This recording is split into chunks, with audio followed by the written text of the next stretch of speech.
السلام عليكم ورحمة الله وبركاته. إن الحمد لله نحمده ونستعينه ونستهديه ونستغفره ونعوذ بالله من شرور أنفسنا ومن سيئات أعمالنا. من يهده الله فلا مضل له ومن يضلله فلا هادي له. أشهد أن لا إله إلا الله وحده لا شريك له وأشهد أن محمدا عبده ورسوله. يا أيها الذين آمنوا اتقوا الله وقولوا قولا سديدا يصلح لكم أعمالكم ويغفر لكم ذنوبكم ومن يطع الله ورسوله فقد فاز فوزا عظيما. الحمد لله الذي بنعمته تتم الصالحات. ربنا آتنا من لدنك رحمة وهيئ لنا من أمرنا رشدا. اللهم آت نفسي تقواها وزكيها وأنت خير من زكاها أنت وليها ومولاها. Alhamdulillah, syukur pada Allah Azza wa Jalla kerana dengan rahmat dan juga limpah kurnia yang Allah Ta'ala berikan, dapat kita bersama pada malam ni untuk kita menyambung perbahasan daripada risalah Al-Fiqhul Akbar lil Imam Abi Hanifah rahimahullahu ta'ala. Sambungan kita ialah pada muka surat 15 di bawah tajuk Iman. Kita berhenti lama, 2 minggu kita tak ada kelas sebab ada program Jabatan Mufti yang tak dapat saya elakkan. Jadi hari ini kita sambung muka surat 15, perenggan paling bawah tu iman. Bagi yang tak ada risalah masih lagi ada, buku masih lagi ada. Saya rasa banyak lagi kot. Dalam dekat rak tu, dalam kotak hijau tu ada banyak lagi, bawah tu. Sambungan kita, qala al-muallifu rahimahullahu ta'ala, muka surat 15. Iman bermaksud membenarkan dengan hati dengan penuh kepatuhan tanpa sebarang pengingkaran dan bantahan, tiada syak dan syubhat. Ini dengan cara membenarkan dengan hati dan melafazkan dengan lidah serta menzahirkan pada anggota tubuh dengan penuh kerelaan dan pilihan, bukan keterpaksaan dan terdesak seperti yang berlaku kepada Fir'aun. Sebelum pada kita tengok dalil muka surat 16 tu, saya nak sebut beberapa perkara tentang bab iman ini. Kalau kita tengok apa yang disebut oleh Al-Imam Abu Hanifah ni, iman bermaksud membenarkan dengan hati dengan penuh kepatuhan tanpa sebarang pengingkaran dan bantahan, tiada syak dan syubhat.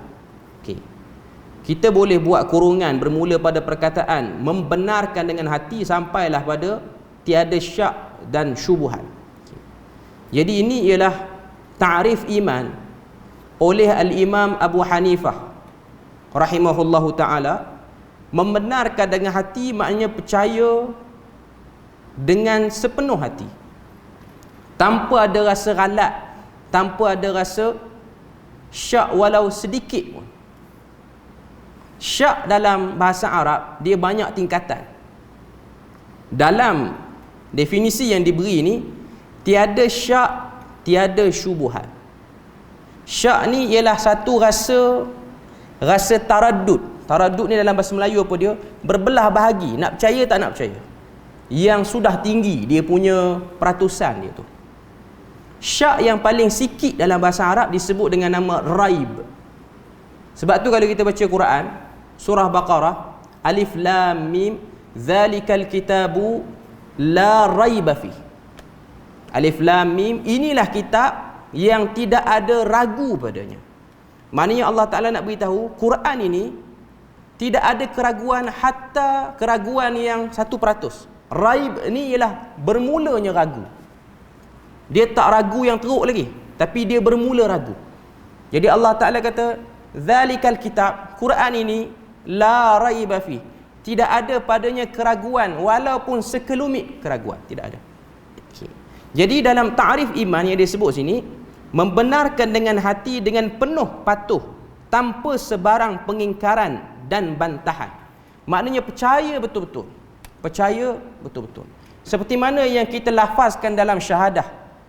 Bila mana kita mengucap dua kalimah syahadah, kita sebut la ilaha illallah Muhammadur Rasulullah.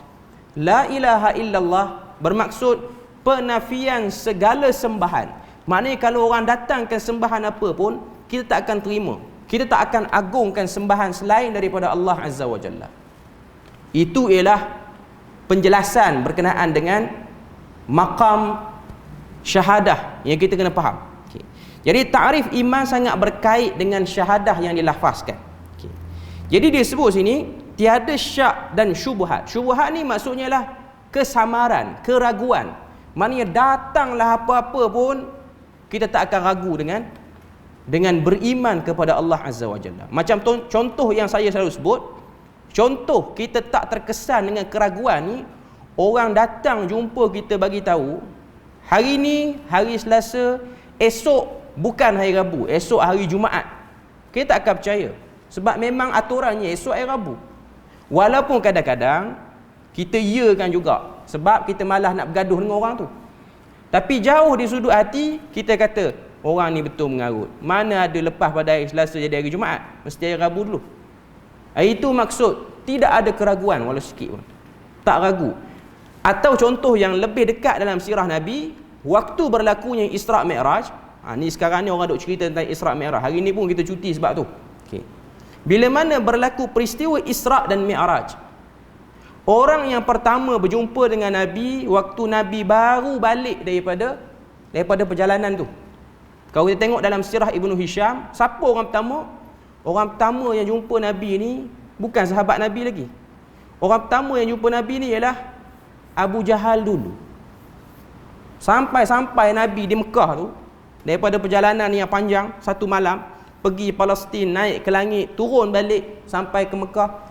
First, belum cerah tanah lagi, orang pertama jumpa Abu Jahal. Nabi tengah lagi duk bingung, nak cerita macam mana ni. Rasa berat nak cerita sebab dia satu perjalanan yang penuh keajaiban. Orang pertama yang Nabi berjumpa ialah Abu Jahal. Itu riwayat dalam Ibnu Hisham. Itu juga yang disebut dalam Rahikul Makhtum dan juga kitab-kitab sirah yang lain. Maknanya kita nak kata apa? Yang nak cari pasal ni awal pagi benar dia bangun. Tuan-tuan boleh bayang, yang nak cari pasal dengan Islam ni, orang tak azan subuh lagi bangun dah. Jadi kita yang nak pejuang Islam ni subuh pun tak bangun juga. Okay. Jadi itu cara nak cari pasal, punya nak cari pasal. Lepas pada tu sampai ke orang, dan sampailah kepada Abu Bakar. Sampai pada Abu Bakar, orang tanya Abu Bakar, wahai Abu Bakar, orang beritahu Muhammad telah diperjalankan pergi ke Palestin, naik ke langit, sampai pula ke Mekah satu malam. Percaya tak tak? Abu Bakar percaya tanpa ada rasa ragu. Tak ada memek muka yang berubah pun pada wajah dia. Ini contoh keimanan yang kejap. Sebab tu dalam hadis Nabi kata, amal kebaikan yang dibuat oleh Abu Bakar ini tak akan boleh menyamai mana-mana orang pun. Sebab keimanannya. Duit yang diberi oleh Abu Bakar kepada Islam mungkin boleh ditandingi jumlahnya oleh orang kaya mana-mana di zaman kita. Tapi waktu, jiwa memberi itu, itu yang dimaksudkan dengan iman, tanpa ada rasa ragu-ragu. Okay. Pada perenggan ni dia kata apa lagi? Ini dengan cara membenarkan dengan hati dan melafazkan dengan lidah serta menzahirkan pada anggota tubuh dengan penuh rela. Walaupun kita tengok dalam teks bahasa Arab, kitab Fiqhul Akbar ini, Imam Abu Hanifah dia cuma sebut sekerat je. Dia kata iman itu tasdiq, membenarkan dalam hati tanpa sebarang pengingkaran dan bantahan. Maknanya tasdiqu fil qalb bila syak wala syubhat. Dia tak sebut pun, orang kata apa, ucap di lidah. Dia tak sebut pun kena buktikan dengan anggota badan. Ringkas ta'rif iman oleh Abu Hanifah. Sebab apa? Sebab sebut membenarkan dengan hati itu dah cukup untuk faham. Maksud benarkan dengan hati ialah sekaligus tu, sebut di lidah dan juga buat dengan anggota badan. Sebab itulah dalam ta'rif yang diberikan oleh Abu Hanifah ni, kadang-kadang disalahgunakan oleh kelompok-kelompok yang sesat pada zaman dulu. Antaranya ialah Murji'ah. Murji'ah kan dia beriman, dia kata iman itu cukuplah hati, tak perlu ucap, tak perlu tunjuk pun dengan perbuatan. Lalu dia orang kata sebenarnya Imam Mu'tabar pun bersetuju dengan definisi iman kami. Tanya siapa? Abu Hanifah. Sedangkan Abu Hanifah sebut tu ringkas. Zaman dia syubuhat tak banyak. Syubuhat ni maksudnya kesamaran tak banyak. Yang sesat, yang mengarut tak ramai. Ini benda yang kita nak tahu. Bila mana zaman semakin dekat dengan akhir zaman. Zaman Imam Syafi'i, dia punya keraguan, dia punya celaru hebat dah. Lepas pada Imam Syafi'i, hampailah ke zaman kita, celaru ni makin banyak, kecelaruan makin banyak. Jadi orang yang bertindak untuk menjelaskan kecelaruan, cara dia terangkan kebenaran makin panjang, makin panjang, makin panjang, sebab celaru makin banyak. Itu beza dia. Jangan kita kata, oh rupa-rupanya Abu Hanifah ni Murji'ah juga. Bukan. Dia tak Murji'ah. Cuma cukup pada zaman tu, bagi definisi sampai takat tu pun orang dah faham dah. Sebab dia punya syubuhat tak banyak, dia punya keraguan tu tak banyak. Okay. Kemudian dia sebut sini, dia kata serta menzahirkan pada anggota tubuh dengan penuh kerelaan dan pilihan, bukan keterpaksaan dan terdesak seperti yang berlaku kepada Fir'aun. Sebab apa? Sebab Fir'aun dia beriman pada Allah Ta'ala dengan cara iman ittirari, bukan iman ikhtiari. Firman Allah Ta'ala, muka surat seterusnya, muka surat 16, surah Yunus ayat 90-91. Allah Ta'ala sebut, a'udzu billahi minasyaitanir rajim. وجاوزنا ببني إسرائيل البحر فأتبعهم فرعون وجنوده بغيا وعدوا حتى إذا أدركه الغرق قال آمنت أنه لا إله إلا الذي آمنت به بنو إسرائيل وأنا من المسلمين. Dan kami bawakan Bani Israel ke seberang Laut Merah. Ni waktu Nabi Musa nak bawa keluar dah Bani Israel daripada Mesir. Kemudian kata Allah Ta'ala, fa'atba'ahum fir'aun wa junuduhu baghyan wa adwa. Lalu dikejar oleh Fir'aun dan tenteranya dengan tujuan melakukan kezaliman dan pencerobohan. Hatta idza adrakahul gharaq, sehingga apabila Fir'aun sampai tenggelam, qala amantu, berkatalah Fir'aun pada waktu yang genting itu, annahu la ilaha illa allazi amanat bihi banu Israel, bahawasanya aku percaya tiada Tuhan yang melainkan yang dipercayai oleh Bani Israel, wa ana minal muslimin, dan aku daripada orang-orang yang berserah diri ataupun orang yang menurut perintah.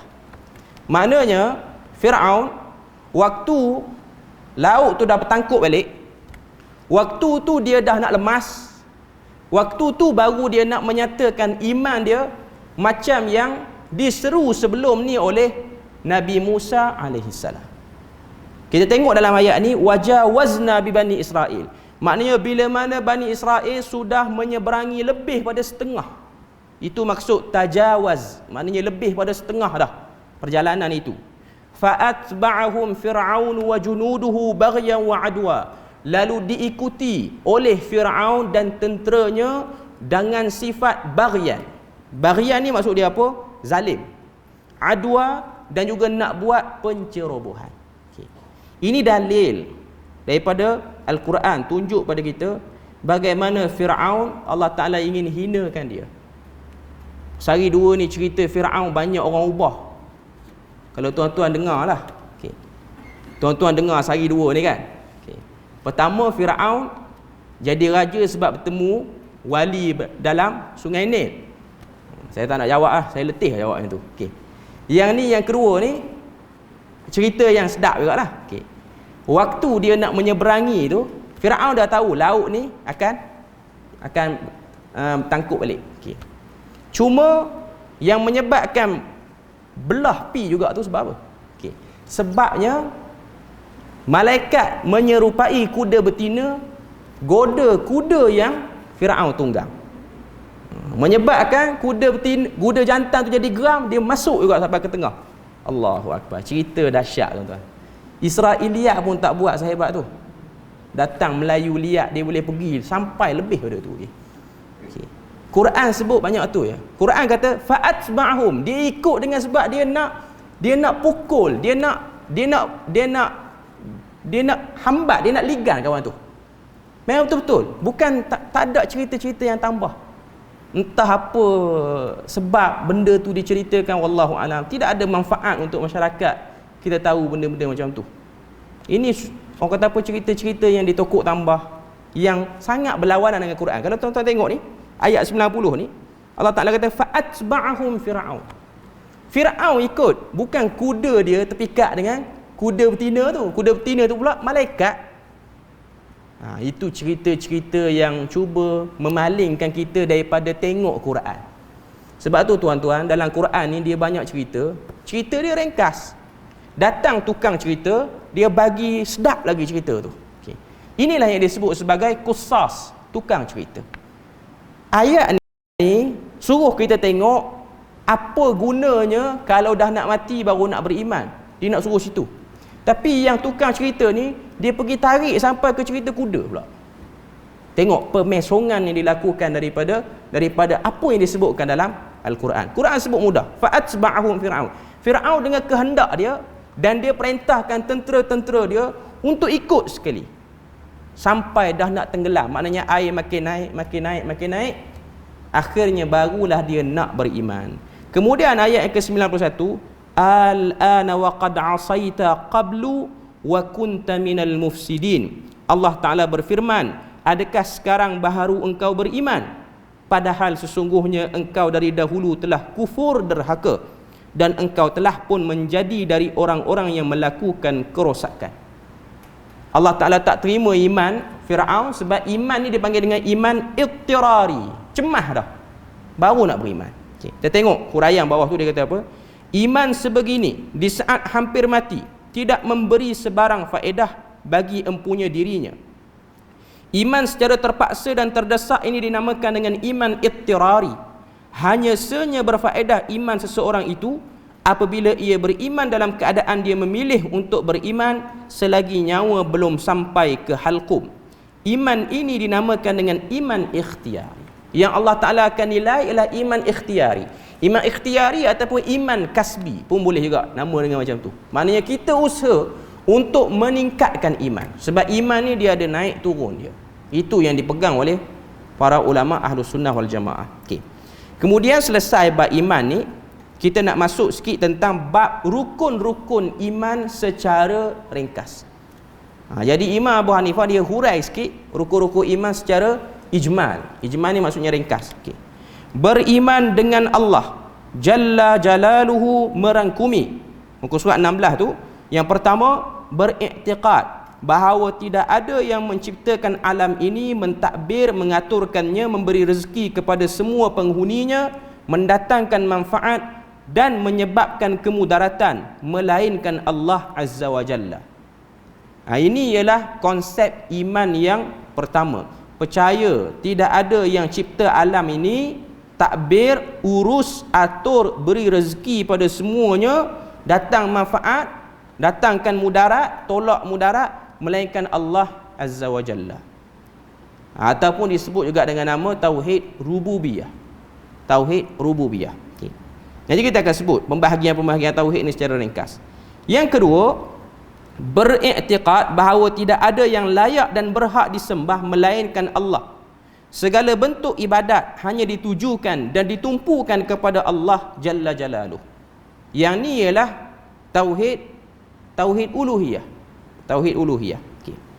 Kemudian yang ketiga, muka surat 17, beriktikad bahawa Allah Jalla Jalaluhu memiliki sifat-sifat keagungan dan kesempurnaan yang layak dengannya, tidak menyerupai mana-mana makhluk dalam mana-mana sifatnya. Tauhid yang ketiga ni adalah tauhid asma wa sifat. Okay. Orang timbul persoalan, buku ni kan buku fiqh akbar, kenapa ada tauhid tiga lah ni? Tauhid tiga datang kemudian. Tauhid tiga ni zaman Ibn Taymiyah baru keluar. Okay. Dia macam ni. Pertama, buku yang diterjemah oleh Maulana Hanif Awang ni, dia tarik sekali dengan syarah. Maknanya dia terjemah sekali dengan syarah. Sebab dari segi matan dia ringkas sangat. Okay. Syarah tu yang dibuat oleh Abul Hasan Ali An-Nadwi. Ni antara syarah daripada ulama daripada Pakistan jugalah, daripada India, benua India jugalah. Okay. Jadi dia rangkum sekali dalam ni. Okay. Dia rangkum sekali dalam ni. Okay.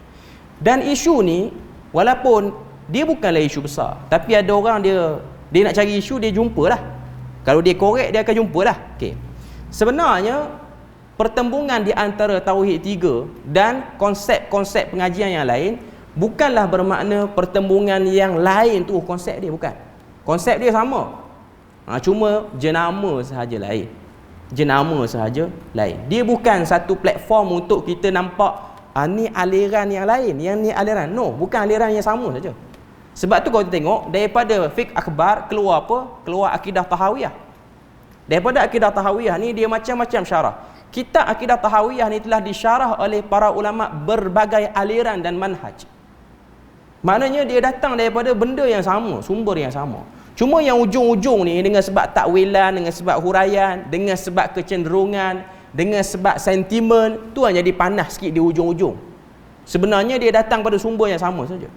Akidah tahawiyah oleh Al-Imam At-Tahawi tu, ianya ialah ringkas huraian ataupun elaboration lebih panjang sikit berbanding fiqh akbar ni. Okay. Dan daripada akidah tahawiyah tu keluar bermacam-macam. Ada yang buat jadi matan lagi ringkas, ada yang buat bait-bait yang lagi panjang, ada yang syarah, ada yang buat hasyiah, macam-macam lah. Okay. Cuma nak katanya ianya berasas daripada kitab ni lah juga. Kitab ni lah juga. Okay. Jadi dia bukan benda-benda yang baru ataupun benda-benda yang baru disusun, bukan. Ianya ialah huraian-huraian yang datang mengikut ijtihad para ulama, melihat kepada dalil-dalil umum dalam Al-Quran. Okay. Kemudian dia datangkan dalil. Muka surat 17 tu. Fa'lam annahu la ilaha illallah wastaghfir li dhanbik walil mu'minin wal mu'minat wallahu ya'lamu mutaqallabakum wa mathwakum. Ayat yang ke-19 surah Muhammad. Allah Ta'ala kata fa'lam. Oleh itu maka tetapkanlah pengetahuanmu dan keyakinanmu wahai Muhammad bahawa sesungguhnya tiada Tuhan yang berhak disembah melainkan Allah. Ini tauhid uluhiyah. Wastaghfir li dhanbik pun tauhid uluhiyah di sini, yang mengampunkan dosa kamu, walil mu'minin dan juga orang-orang yang beriman daripada kalangan laki-laki, wal mu'minat dan juga beriman daripada kalangan perempuan. Wallahu ya'lamu mutaqallabakum, Allah Ta'ala maha mengetahui gerak-geri kamu, wa mathwakum dan penetapan kamu di akhirat. Kemudian ayat yang ke-65 surah Maryam, Rabbus samawati wal ard. Ni tauhid rububiyah dia datang pada ayat ni. Rabbus samawati wal ard, Tuhan yang menciptakan dan mentadbirkan langit dan bumi, wama bainahuma serta segala yang ada di antara keduanya, fa'budhu wastabir, maka oleh itu sembahlah engkau dan bersabarlah li'ibadatihi, tekun tetap dalam beribadah kepadanya. Okay. Perkataan wastabir tu kita boleh garis. Setiap kali jumpa perkataan wastabir dalam Al-Quran ni, kita kena buat pemerhatian dan kita kena buat perbandingan sikit. Okay. Maksud istabara dalam bahasa Arab ialah sabar pada tahap yang tinggi, sebab tekanan yang dikenakan tu luar biasa. Tekanan dia tu luar biasa. Kita biasa dengar orang sebut sabar. Sabar tu ialah sabar tahap biasa. Tapi kalau disebut istabir, istabir ni ialah satu benda yang besar, kesabaran dia tu tahap paling tinggi. Sebab tu dalam surah Taha Allah Ta'ala sebut wa'mur ahlaka bis salati wastabir 'alaiha. Suruhlah ahli keluarga kamu salat, wastabir 'alaiha, dan tolong sabar dalam salat tu. Sabar macam mana? Sabar tahap tinggi. Sebab salat tu berat. Dalam ayat lain Tuhan sebut wa innaha lakabiratun illa 'alal khashiin. Salat tu berat kecuali bagi orang-orang yang khusyuk. Allah Ta'ala sebut dalam surah Taha, wastabir 'alaiha, bersabar kamu dalam salat. La nas'aluka rizqan, kami tak minta pada kamu rezeki. Nahnu narzuquk, kamilah yang beri rezeki. Wal 'aqibatu littaqwa, dan kesudahan baik itu bagi orang bertakwa. Ini ayat dalam surah Taha, tak ada dalam buku kita. Cuma saya nak sebut perkataan wastabir ni banyak tempat dalam Quran. Okay. Allah Ta'ala nak beritahu dalam ayat yang ke-65 surah Maryam ni, fa'budhu, sembahlah Allah Ta'ala, wastabir, dan sabar. Sebab apa? Dalam menyembah Allah Ta'ala ni, kita diuji kesabaran kita. Terutamanya bila mana kita ada hajat, bila mana kita ada masalah, bila mana kita kena ujian. Waktu tu peribadatan satu orang, ibadah satu orang tu mulai diuji oleh Allah Azza wa Jalla. Dengan sebab dia tak sabar, dia kurang sabar, dia mungkin berhenti daripada beribadah pada Allah Ta'ala, ataupun dia lencong ke lain. Itu antara benda yang kita kena beri perhatian. Supaya kita nampak berakidah ini dia bukan semudah duduk senyap dalam hati, bukan. Dia ada ujian. Sebab memang itu ialah lumrah yang Allah Ta'ala dah tetapkan. Satu orang yang telah menyatakan, meletakkan diri dia di atas jalan ini, dia pasti akan diuji. Tinggal ujian dia sikit ataupun banyak. Tambah lagi, kalau orang tu dia mempromosikan iman ini, ujian dia naik sikit berbanding orang yang beriman diam-diam dia je. Sebab setiap iman dan setiap perbuatan cuba untuk menzahirkan iman itu pasti akan ada ujian. Wastabir li ibadatihi hal ta'lamu lahu samiyya, adakah engkau mengetahui sesiapa pun yang senama dan sebanding dengannya. Ini dia panggil tauhid asma wa sifat. Jadi dia ijtihad para ulama, sama dengan sifat 20 pun ijtihad para ulama juga. Semua datang pada dalil. Kalau kita tak nak pakai tauhid 3 ataupun sifat 20, sebenarnya sifat 20 tu bukan asal 20 pun, dia 13 je. 7 tu datang daripada lain sebab dia gabung Asy'ariyah Maturidiyah. Asy'ariyah 13, Maturidiyah 7. Imam Abu Hasan Asy'ari dia perkenalkan 13 kaedah sifat-sifat Tuhan ni. 13 ni ialah sifat induk bagi untuk kenal sifat-sifat lain, bukan terhad pada 13 tu ya. Cuma adalah dia punya pro dan kontra dia bila mana kita bincang bab ni. Tak nak bincang dalam, nanti orang pergi kepada tempat lain pula. Cuma nak katanya ianya ialah satu perbahasan falsafah, perbahasan ilmu kalam yang perlukan perincian dan perlukan sedikit masa untuk kita terang pada orang. Sebab benda ni memerlukan masa untuk orang faham sedikit demi sedikit. Lepas pada tu datang Imam Abu Mansur Al-Maturidi, dia perkenalkan 7 yang kita belajar sifat 20 tu, kaunuhu. 200 tahun lepas tu datang Imam As-Sanusi, dia gabung dua. Sebab tu keluarnya nama Asy'ariyah dan Maturidiyah tu, sebab gabungan antara sifat 13 dengan sifat 7 tu. Lepas pada Imam Sanusi datang pula Al-Bajuri, dia perkenalkan 50 sifat. 20 sifat wajib bagi Allah Ta'ala, 20 sifat berlawanan daripada 20 sifat tu, 10 sifat harus, tu jadi 50. Ini ialah ijtihad sahaja. Dan tidaklah orang yang mengaji dengan kaedah ini dia lebih berakidah pada orang mengaji kaedah lain. Sebab iman itu berdasarkan kepada amal ibadat orang tu. Amal ibadat orang tu. Walaupun dia belajar, lumat betul dia belajar, tapi dia semayang melilau, dia sedekah ada rasa kedekut dia pun masih lagi duk buat dosa-dosa lain, iman dia sama lah, tak turun naik pun. Cuma dia reti teori lebih pada orang. Dia boleh hurai tu lebih. Tapi iman yang sebenar bukan seperti itu. Sebab kalau tengok pada zaman sahabat dulu, kaedah-kaedah ni tidak ada pun. Mereka dinilai iman oleh amal ibadat yang mereka buat, bukan dinilai iman oleh kepetahan menghuraikan sifat tu. Sebab ada orang dia ingat kita ni tak sah iman kalau tak ingat kaedah-kaedah yang kita belajar. Tak pun. Hatta kita jahil dalam bab tu pun tak apa. Yang penting kita tahu Allah Ta'ala itu esa. Kita tak buat syirik pada dia, kita tak lakukan syirik. Itu dikira sebagai orang yang dah beriman. Tidak ada apa-apa problem sebab kita dinilai daripada amal ibadah, bukan dinilai daripada kepetahan menghuraikan teori. Sebab ada orang dia nampak situ. Iman ni dinilai bila mana orang tanya, wujud apa? Lawan bagi wujud, boleh bawa dalil itu, dalil ni, dalil itu, dalil ni. No. Kalau setakat dia boleh melantunkan teori, itu bukan nilaian kepada benarnya akidah dia. Seterusnya kita tengok perenggan paling bawah muka surat 17 tu, perenggan yang kedua sebelum terakhir tu, sebelum beriman pada malaikat. Ringkasnya, beriman kepada Allah dengan pegangan yang putus, maknanya pegangan yang tetap bahawa Allah wujud dengan sebenar-benarnya, dan bahawasanya dia adalah Tuhan segala sesuatu yang berhak untuk disembah, tidak ada Tuhan selainnya, dia memiliki sifat-sifat kesempurnaan dan maha suci dari segala sifat kekurangan dan dari menyerupai makhluk. Inilah i'tiqad kita secara umumnya.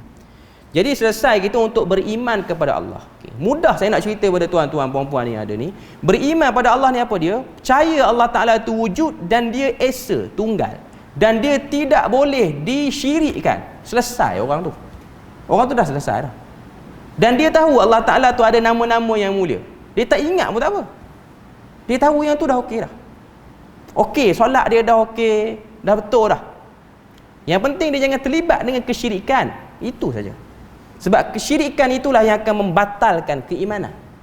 Yang akan membatalkan keimanan. Kalau dia tak ingat sifat 20, dia tak ingat tauhid 3, tak apa, tak ada isu pun yang tu. Tak ada masalah pun yang tu. Dia tak reti, tak nak masuk pun dalam perbahasan ni. Tak apa, tak ada masalah. Yang penting dia tahu Allah Ta'ala itu esa. Time dia ada masalah, dia tahu nak seru yang mana, dia tak seru yang lain. Okay. Itu orang yang sudah lengkap beriman kepada Allah. Mudah dan ringkas. Okay. Kemudian beriman pada malaikat.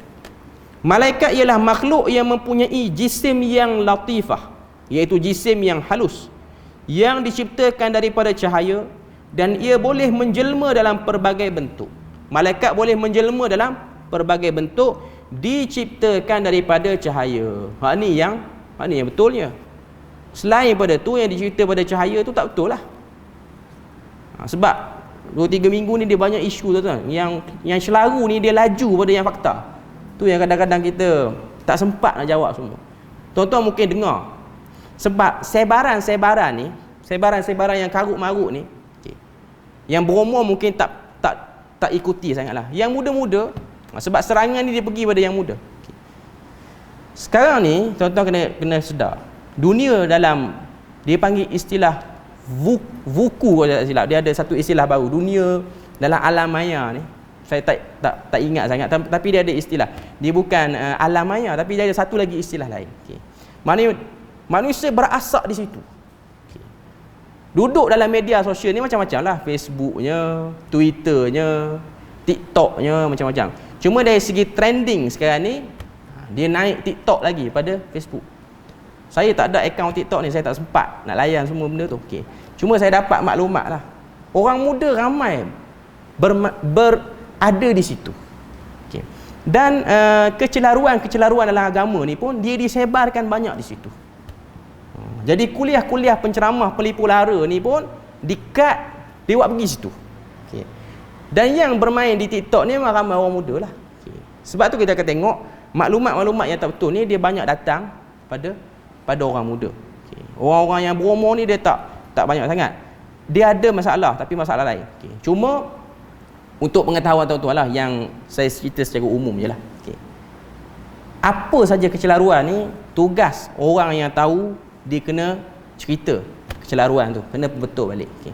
Cuma realiti manusia hidup hari ni, realiti manusia hidup. Sebab saya duduk tengok, duduk renung sorang-sorang, sampai satu masa, kita cerita skop yang kecil lah, negara kita ni dia akan sampai tu tahap, ni bacaan saya, ni bukan ramalan akhir zaman ke apa. Okay. Sampai tu tahap, golongan-golongan yang dah bosan dengan benda celaru, mengarut ni, dia akan kata agama ni tak ada fungsi dah pada kita. 10 tahun yang lepas benda ni dah berlaku dah. Golongan-golongan muda yang bosan tengok orang-orang agama tak berkembang, sebab orang-orang agama ni sifat dia macam kuno, terkebelakang. Okay. Jadi ada sebahagian mereka nak melepaskan diri pada agama, termasuk nak melepaskan diri pada Islam pun. Sekarang ni orang-orang agama dia tak terkebelakang. Sebab kalau tuan-tuan tengok orang-orang agama, ustaz-ustaz apa semua, dari segi bisnes pun dia orang hebat, dari segi kenderaan pun hebat-hebat. Okay. Tapi dari segi perbalahan, pergaduhan ni dia makin rancak sikit. Okay. Jadi sampai tu masa akan ada orang yang akan letih dengan benda ni. Okay. Cuma saya sendirilah di Jabatan Mufti ni, kita duk terima macam-macam soalan. Okay. Soalan-soalan yang nak kafirkan orang, yang ni akidah betul ke tak betul, tak banyak pun kita tengok. Dan saya boleh katakan tidak ada soalan macam tu. Orang datang inbox. Biasa orang datang tanya apa? Trend 2 tahun yang kebelakangan ni. Orang tanya soalan, saya bayar yuran universiti terlebih, tapi perkhidmatan tak guna. Boleh ambil balik tak duit tu? Orang lebih pada masalah ekonomi sekarang ni. Saya ada masalah, suami saya berhenti kerja, dia malas kerja sampai hari ni. Dia tak nak tanya suami dia akidah syairah ke apa. Dia lebih pada masalah sosial. Sebab manusia dia nak keluar pada benda tu, dia nak keluar lah. Okay. Dan sebab itulah datang golongan-golongan yang mengarut ni, dia bagi amalan-amalan yang amalan duit tak payah putus. Ni geng-geng yang dah nak mati dah hidup ni, dah tak semangat hidup ni, dengar yang tu, ada jugalah amalan tak nak bagi duit putus. Beramal lah dia. Duit tu tak datang pun tapi beramal lah, sebab nak keluar daripada benda tu. Nak keluar daripada benda tu. Jadi keadaan masyarakat ni diambil advantage oleh sebahagian orang. Dalam keadaan orang ekonomi tak berapa stabil. Okay. Cuma saya kata kebanyakan soalan yang datang di Jabatan Fatwa yang inbox yang saya duk jawab apa semua ni, laman web apa semua ni, okay, kebanyakan ialah masalah sosial, masalah muamalat harian. Sebab bila mana kena pandemik tu, orang paling terkesan dengan sara hidup sebenarnya. Orang tak terkesan sangat dengan akidah ni. Terkesan juga. Okay. Cuma dengan sebab waktu banyak, kena kurung lama berapa tahun kita, tahun 2 tahun lepas kita kena kurung lama. Waktu tu yang bergaduh sakan tu. Video-video lama orang korek balik, orang cut balik apa-apa semua. Jadi dia bosan tak tahu nak buat apa, jadi bergaduh lah. Okay. Jadi bergaduh. Okay. Cuma saya nak katanya, realiti manusia dia tak perlukan benda tu. Realiti sebenarnya dia nakkan keyakinan. Sebab tu saya nak beritahu pada tuan-tuan, isu masalah ketidakstabilan sara hidup ni, dia pernah berlaku zaman Nabi. Kalau tuan-tuan pernah dengar satu orang sahabat nama Abu Umamah Al-Bahili. Abu Umamah Al-Bahili ni, dia pernah kena uji hutang yang sangat teruk sehingga dia ni menung je kerja. Sehingga Nabi sapa dia. Nabi sapa dia di masjid. Nabi kata, ma bikaya Aba Umamah, apa yang dah kena pada kamu wahai Abu Umamah? Duduk di masjid waktu orang tak salat. Kan sebahagian orang dia ada masalah, dia duduk masjid, dia terfikir. Bila mana Nabi siapa macam tu, Abu Umamah pun kata, ya Rasulullah, duyunun rakabatni wa humu duyudun ghalabatni wa humumun rakabatni. Risau yang luar biasa dah datang pada aku dan hutang yang banyak membelit aku. Masalah hidup, hutang banyak, risau. Nabi kata, nak ataupun tidak, aku bagi satu doa. Doa ni kamu baca, Allah Ta'ala lepaskan kamu. Okay. Saya nak katanya, isu yang sama, zaman sekarang ni pun isu yang sama. Orang menghadapi masalah ketidakstabilan sara hidup dia. Ada orang yang okey, ada orang yang tak teruji sangat. Cuma ada orang yang baru nak keluarga baru nak ramai apa semua ni, terasa benda macam ni. Okay. Nabi pun ajar pada dia. Allahumma inni a'udzubika minal kufri wal faqr wa a'udzubika min ghalabati ad-daini wa qahri rijal. Lebih kurang itulah doa yang Nabi ajar. Okay. Nabi bukan bagi doa tu, lepas pada tu dia amal-amal dia dapat duit banyak. Okay. Ini konsep yang kita kena faham dalam beragama. Sebab ada orang bila dia dapat satu amalan, dapat pada ustaz mana-mana, dia nampak itu adalah solution dia. Kalau ustaz tu bagi, maka datanglah duit ikut mana-mana pun. Bukan macam tu. Okay. Lepas daripada Abu Umamah dia amal tu, dia kata, ya Rasulullah, aku dah amal doa yang kamu bagi dan aku dapati Allah Ta'ala lepaskan aku daripada risau dan hutang yang membelenggu aku. Okay. Dia tak kata, ya Rasulullah, lepas aku beramal doa tu, aku tidur, bangun tidur, tiba-tiba aku bangkit tengok bawah bantal ada orang bagi kat 4,000 dinar, tak tahu siapa bagi, aku bayar hutang. Kita hari ni kita nak solution macam tu. Okay. Tapi yang berlaku pada sahabat Nabi bukan macam tu. Sebab orang yang ada masalah sosial ni, dia mengalami drop emosi, dia jatuh, dia tak semangat hidup. Okay. Doa yang Nabi ajar tu bukan doa menjemput duit jatuh pada langit gedebuk macam tu. Doa membangkitkan emosi. Dia yang lemah tu, jatuh tu, tak semangat kerja, dengar doa tu, dia faham doa tu, dia tengok balik iman pada Allah Ta'ala, muhasabah balik, naik semangat hidup, gagah sikit kerja esok. Kerja sama. Okay. Cuma kerja orang yang tertekan dengan kerja orang tak tekan, dia lain. Walaupun cara kerja tu, orang kata apa, profession yang sama, perasaan. Hidup ni ialah kita bertelagah dengan perasaan saja. Itu yang kadang-kadang orang nak pergi cari amalan yang power sikit. Sebab apa? Sebab tak faham konsep zikir yang ada pada Nabi ajar. Macam kita zikir pagi yang kita duk tengok, yang duk tampal yang apa semua.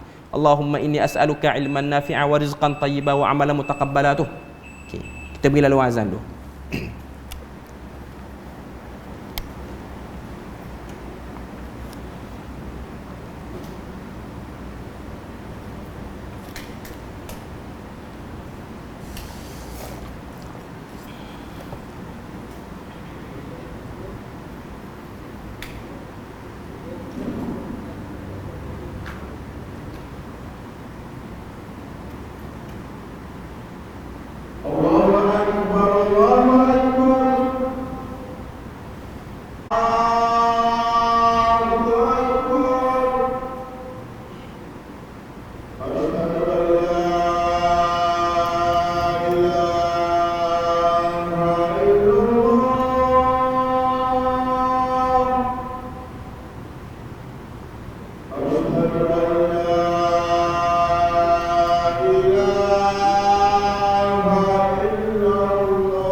Okey, saya nak sebut sikit lagi berkenaan dengan doa Abu Umamah tu.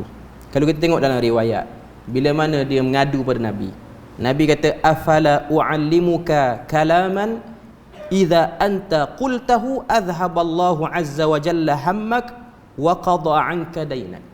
Mahukah kamu aku ajar pada kamu kalimah-kalimah ni, kalau kamu sebut, Allah Ta'ala akan hilangkan pada kamu risau, dan Allah Ta'ala akan tunaikan ataupun jelaskan hutang-hutang kamu ni, akan dilepaskan kamu daripada hutang. Maka dia pun jawab, bala ya Rasulullah. Maka kata Nabi, sebut pada waktu pagi dan petang, Allahumma inni a'udzubika minal hammi wal hazan.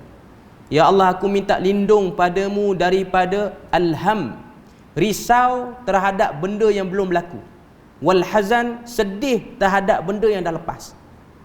Kemudian wa a'udzubika minal ajzi wal kasal, dan aku minta lindung denganmu daripada lemah dan malas.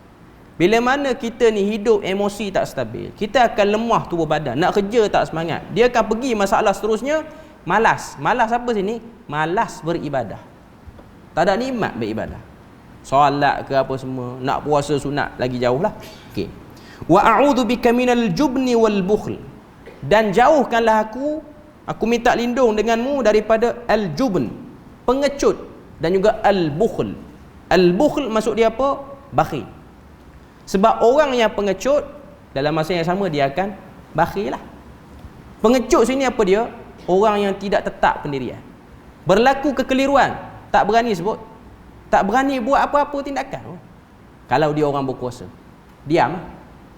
Ataupun bila mana dia berhimpit di antara pilihan kebenaran dengan pilihan tak betul, dan orang yang berada pada pihak tak betul tu ialah orang yang ada kepentingan pada dia, bos dia ke apa, diam dia, tak kata apa. Orang yang jubn, dalam masa yang sama dia akan bukhl. Sebab apa?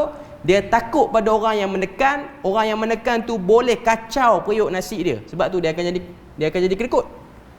Dia nak sedekah pun jadi macam tak berapa yakin. Sebab kalau aku buat pasal dengan orang atasan, problem lah, aku kena transfer situ sini ke, gaji aku kurang ke, bahkan mungkin kena buang kerja. Itu realiti. Kemudian yang terakhir Nabi kata dalam doa tu, wa a'udzubika min ghalabatid dain wa qahril rijal, dan aku minta lindung padamu daripada belitan hutang dan juga qahril rijal, penguasaan orang tadi. Aku freedom. Ghalabatid dain ni dibelit hutang. Bila mana kita dibelit hutang, orang tu bila mana dia dibelit hutang, apa yang akan jadi pada orang macam ni? Dia akan menangguhkan bayaran hutang, dan bila mana dia menangguhkan bayaran hutang, dia akan jadi menipulah waktu dia nak tangguh tu. Ini dia punya, kata apa, rentetan masalah yang akan berlaku.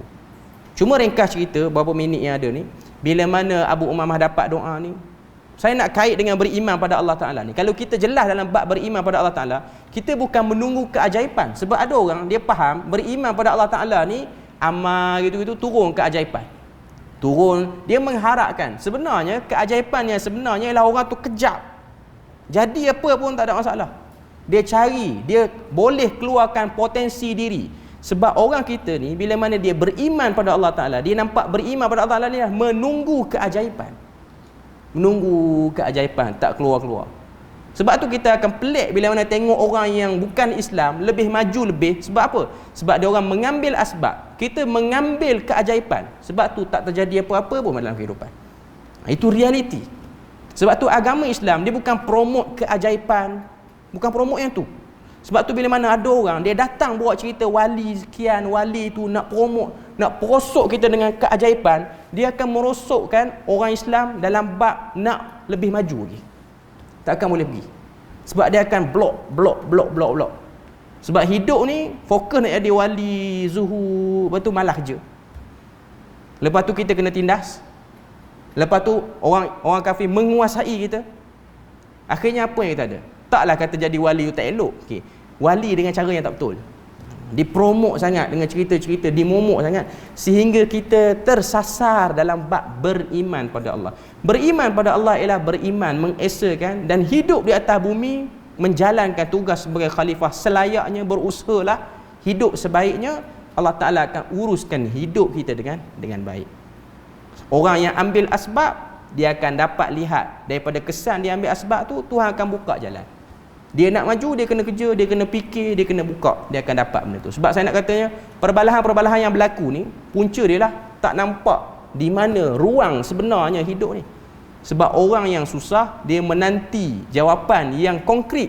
Tapi orang yang disangka ada jawapan konkret tu, memanipulasi orang yang dah lemah emosi ni. Akhirnya yang lemah emosi jatuh ke dalam kesesatan, kecelaruan yang lebih lagi. Itu saya nak sebut. Saya harap tuan-tuan faham apa saya nak sebut ni. Okay. Itu realiti yang berlaku hari ini. Bukan kita nak bergaduh. Okay. Tapi orang yang melontarkan benda pelik-pelik, di belakangnya kemusnahan yang teruk akan berlaku pada masyarakat. Wallahu a'lam. Kita berpada pada beriman dengan malaikat. InsyaAllah kita akan sambung pada minggu seterusnya. Moga Allah Ta'ala beri rahmat dan berkat. Subhanakallahumma wa bihamdik, asyhadu an la ilaha illa anta wa astaghfiruka wa atubu ilaik. Wassalamualaikum warahmatullahi wabarakatuh.